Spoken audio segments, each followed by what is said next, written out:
오늘은 조금 암울한 이야기를 해보려고 합니다. 일단 다른 무엇보다 이번 주 들어서 미국 연준의 전 의장 2명이 다소 비관적인 이야기들을 했습니다. 자넷 옐런 전 의장은 2분기 미국의 GDP가 최소 30% 정도 급감할 것이라고 얘기했는데요. 작년 1분기 한국 경제가 마이너스 0.3% 성장을 하자 나라가 망하듯이 난리도 아니었는데 최소 마이너스 30%라뇨. 이 정도 급의 경기 후퇴는 1920년대 대공황까지 거슬러 올라가야지만 나오는 지표입니다. 그런데 이런 발언이 단순히 경제학자라든지 애널리스트들의 입에서 나온 것이 아니라 미국 연방준비제도 이사회의 전 의장의 입에서 나왔다는 것입니다. 미국 경제의 대통령이자 세계 경제의 수장이나 다름없는 자리에 앉아있던 사람의 발언이라 충격파가 다르게 전해집니다. 거기에 또 한 명의 연준 의장이었고 2008년 금융위기 극복의 1등 공신인 벤 버냉키 역시 3월 후반에 V자형 반등, 그러니까 경기 침체 이후 급격히 경기가 회복될 것이라고 이야기했었지만 4월 7일 옐런 전 의장과 마찬가지로 2분기 GDP가 30%가량 후퇴할 것이며 1년에서 2년 안에 현재의 경기 침체와 경기 위기가 극복되면 다행이라고까지 이야기했습니다.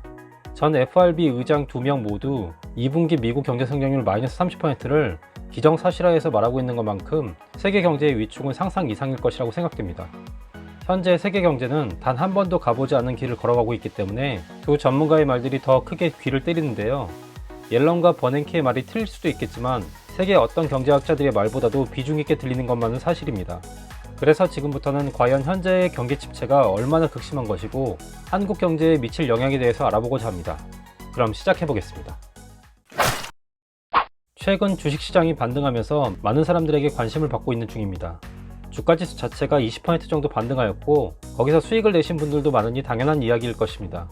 보통 주가지수는 2에서 3개월 앞에 시장 전망치를 선반영한다고들 하는데요. 전세계 스톡마켓은 지금의 위기가 거의 수습된 것처럼 훈풍을 맞이하고 있습니다. 하지만 금융시장의 다른 지표들은 그렇지 않은 것만은 사실입니다. 경제에 많은 관심이 있으신 분들이 아니라면 잘 모르는 테드 스프레드라는 것이 있습니다. 테드라는 말은 합성어인데 T는 미국 재무부의 단기국채인 트레저리 빌의 T를 의미하고요. 이 D는 유로달러의 앞글자를 따온 것입니다. 트레저리 빌, 약자로 T빌은 보통 3개월 내지 6개월 만기의 미국 단기국채로 미국 재무부에서 발행하기 때문에 세계 금융시장에서 거래되는 가장 안정적인 금융상품입니다. 유로달러를 이해하기 위해서는 일단 리보 금리라는 것부터 아셔야 하는데요. 런던 인터뱅크 오퍼드 레이트의 약자로 런던 외환시장에서 달러로 거래되는 세계 주요 은행들 간의 금리 평균치를 이야기합니다. 쉽게 예를 들어서 설명해 드리겠습니다. 영국의 바클레이즈 은행이 꼼꼼은행에게 돈을 빌린다고 해보겠습니다. 그런데 이 거래는 영국의 파운드화나 한국의 원화로 거래되지 않습니다. 당연히 국제통화로 거래되겠죠. 달러 말입니다. 달러로 진행되는 이 거래에서 꼼꼼은행은 바클레이즈 은행에게 돈을 빌려주고 이자를 요구합니다.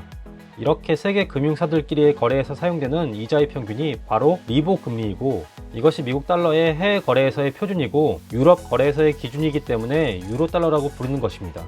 앞서 말씀드렸던 테드 스프레드는 T빌, 그러니까 미국의 단기 국채 금리와 유로달러, 즉 리보 금리의 차이를 말하는 것입니다. 그런데 곰곰이 생각해보시면 아시겠지만 어떤 은행도 부실은행에게 돈을 빌려주지 않을 것입니다. 그렇기 때문에 은행 간의 거래에서는 서로 이자를 비싸게 받을까요? 보통 은행들의 거래에서 이자는 그렇게 크지 않습니다.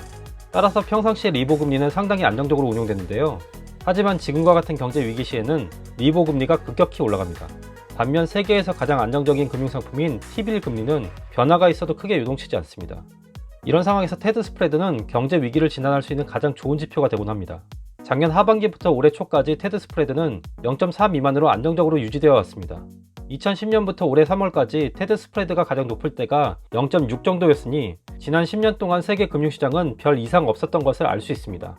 하지만 3월 20일 테드 스프레드가 1.15를 기록하면서 2009년 1월 9일 1.19를 기록한 이래 11년 만에 가장 높게 상승하기 시작했습니다. 그리고 3월 27일 1.41을 기록하면서 이번 사태에서 가장 높은 수치를 기록했습니다. 가장 최근 자료인 3월 31일 테드 스프레드는 1.34인데 2009년 이래로 세계 경제는 이 숫자를 단 한 번도 본 적이 없었습니다. 그렇다면 과연 왜 갑자기 테드 스프레드는 급등하게 된 것일까요? 그리고 이것이 의미하는 바는 무엇일까요? 일단 지난 편에서 말씀드렸듯이 전 세계는 달러 가뭄에 허덕이고 있습니다. 그런데 왜 달러 풍기 현상이 발생한 것일까요? 현재 전 세계 금융사는 과도할 만큼 달러 비축에 몰두하고 있습니다. 2008년 금융위기의 시발점이었던 리먼 브라더스의 교훈 때문일까요? 급격한 유동성 축소나 신용경색을 막기 위해서 금융사들이 달러 사재기에 나서고 있는 것입니다. 한국의 주요 은행들도 마찬가지인데요. 각 금융사마다 앞으로 30일간 빠져나갈 수 있는 순수한 외화 유출액 대비 현재 금융사가 보유한 외화 자산의 비율을 이른바 외화 유동성 커버리지 비율 LCR이라고 하는데요. 현재 한국 금융당국이 이 비율을 80%로 규제하고 있는데 반해 한국의 4대 은행들은 무려 120%로 이 비율을 올려놓은 상태입니다. 다른 선진국들에 비해서 금융이 크지 않은 한국이 이 정도인데 주요 선진국들의 상황은 말하지 않아도 짐작이 가실 것입니다. 2008년 금융위기가 리먼 브러더스의 파생 상품 때문이었는데 그때의 교훈에도 불구하고 전세계 파생 상품의 규모는 세계 전체 GDP의 10배 규모라고 알려져 있습니다. 그런데 이런 파생 상품은 주식 거래와 같이 눈에 보이는 자산에 직접 투자하는 것이 아니라 실물 경제를 기반으로 한 지표들을 근거로 해서 만들어집니다. 그렇기 때문에 거래가 이루어지려면 거래 이행에 대한 증거금이란 것이 필요한데요. 성격은 조금 다르지만 월세 계약에서 보증금 같은 것이라고 생각하신다면 이해가 빠르실 것입니다. 아무튼 현재 금융시장은 단순하게 이 파생 상품에서의 거래가 한 단계에서만 이루어지는 것이 아니라 하나의 금융사에서 고객들에게 제공하는 상품조차도 해외 시장의 자산이나 다른 파생 상품을 기초로 해서 만들어지기 때문에 굉장히 복잡하게 얽혀 있습니다. 그렇기 때문에 그 거래들에서 발생되는 수많은 액수의 증거금들도 어마어마할 것이죠. 그런데 국제적인 금융거래에서는 무조건 달러가 최우선입니다. 따라서 실물 자산의 가격이나 파생 상품의 가치가 감소한다면 당연히 금융사들은 달러를 찾을 수밖에 없는 것입니다. 그리고 그 이유는 단 한 가지 때문이죠. 망하지 않기 위해서요. 일단 대표적인 예로 단순하게 증거금만을 말씀드렸는데 전 세계 금융사들은 이것 이외에도 다른 수많은 이유들로 인해 달러를 모으고 있습니다. 금융위기 이후 금융 선진국들의 규제는 한국의 금융사들에 비해서 상대적으로 엄청나게 강해졌습니다. 가장 대표적인 규제로는 미국의 볼커 룰이라는 것이 있는데요. 전설적인 미국 연준 의장이었던 폴 볼커의 이름을 따서 제정된 규칙입니다. 금융위기의 원인이었던 은행들의 고위험 투자를 막기 위해서 만들어졌습니다. 자세한 내용은 법안이어서 복잡할 수 있기 때문에 생략하고요. 간단하게 내용만 말씀드리면 2008년의 금융위기가 과도한 파생 상품으로 인해 촉발되었다고 생각한 미국 정부가 은행이 고위험 상품에 투자를 할 수 없게 규제해 놓은 것입니다. 파생 상품은 고위험이기 때문에 규제를 하면 좋은 것이 아니야? 라고 생각을 하실 수 있는데요. 지난 시간에 말씀드렸던 레포와 같은 상품들은 연준에서 금융사들의 신용경색을 막기 위해 단기 자금을 공급하는 것인데 보통 은행들은 이러한 단기 자금을 빌려다가 장기로 운용하는 수익 구조를 만들기 원합니다. 이때 가장 필요한 것이 바로 파생 상품인데요. 미국 은행들은 볼커 룰에 의해서 이 구조 자체가 막혀 있는 것입니다.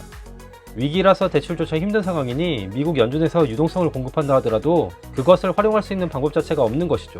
그래서 은행의 수익화 기능을 최소화하고 자칫 2008년 리먼이 그랬듯이 급작스러운 신용경색이 벌어지는 것을 막기 위해서 달러 자산만을 확보하고 있는 것입니다.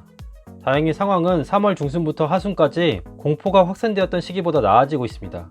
그렇다 하더라도 여전히 테드 스프레드와 같은 금리 지표들은 위험 상황을 벗어나지 못했다고 보여주고 있고요. 달러의 상대 가치를 표시하는 대표적인 지표인 달러 인덱스도 2001년 9.11 테러 이후 가장 높은 수치를 기록하고 있는 중입니다. 달러 인덱스를 잠시 설명드리면요. 1973년 미국의 닉슨 대통령은 충격적인 선언을 합니다. 당시까지 글로벌 경제는 35달러와 금 1온스가 동등한 가치로 인정되어서 금을 달러로 바꿔주는 제도를 유지하고 있었습니다. 그런데 미국은 베트남 전쟁 등을 거치면서 상당히 재정 지출이 컸기 때문에 금고에 있던 금보다 달러의 유통량이 훨씬 더 많아지게 되었죠. 당연히 달러 가치는 떨어지게 되었습니다. 그러자 영국을 비롯한 주요 국가들은 금을 내놓으라고 아우성치게 됩니다. 하지만 여기서 미국은 정말 미친 듯한 이야기를 하는데요. 닉슨 대통령은 이제 35달러와 금 1온스를 안 바꿔줄 거야 라고 이야기합니다. 당연히 전 세계는 패닉에 빠지게 되었죠. 이것을 이른바 닉슨 쇼크라고 하는데요. 전 세계 변동 환율제의 시작이자 각국의 정부에서 중앙은행으로 경제 사령탑이 변하게 된 결정적인 계기이기도 합니다. 아무튼 그렇게 변동 환율제가 시작이 되자 달러의 가치를 산정해야 했습니다. 그렇게 만들어진 것이 바로 달러 인덱스입니다. 전 세계 주요 통화 6개 대비 미국의 달러가 얼마나 가치 있는지를 보여주는 지표입니다. 1973년 3월을 100으로 잡아 FRB에서 발표하는데요. 6개의 통화는 유로, 엔화, 파운드, 스위스 프랑, 캐나다 달러, 그리고 스웨덴 크로나로 비중은 지금 나오고 있는 표와 같습니다. 이 달러 인덱스는 2016년에 잠시 100 이상으로 올랐던 것을 제외하면 2002년 이후로 지금까지 100을 넘은 적이 한 번도 없었는데요. 현재 100보다 약간 높은 수치를 기록하고 있습니다. 이것을 보더라도 여전히 달러에 대한 선호 현상이 진정되지 않는 상황이라는 것을 알 수 있습니다. 현재 동학개미운동이라 불리는 개인들의 사자주문에 의해서 주가가 많이 회복된 상황인데요. 주요 지표들은 아직은 아니다라고 말하고 있는 것 같습니다. 이러한 우려 때문인지는 모르겠지만 한국의 금융감독원에서도 4월 7일 개인들에게 신중한 투자를 당부하기도 했습니다.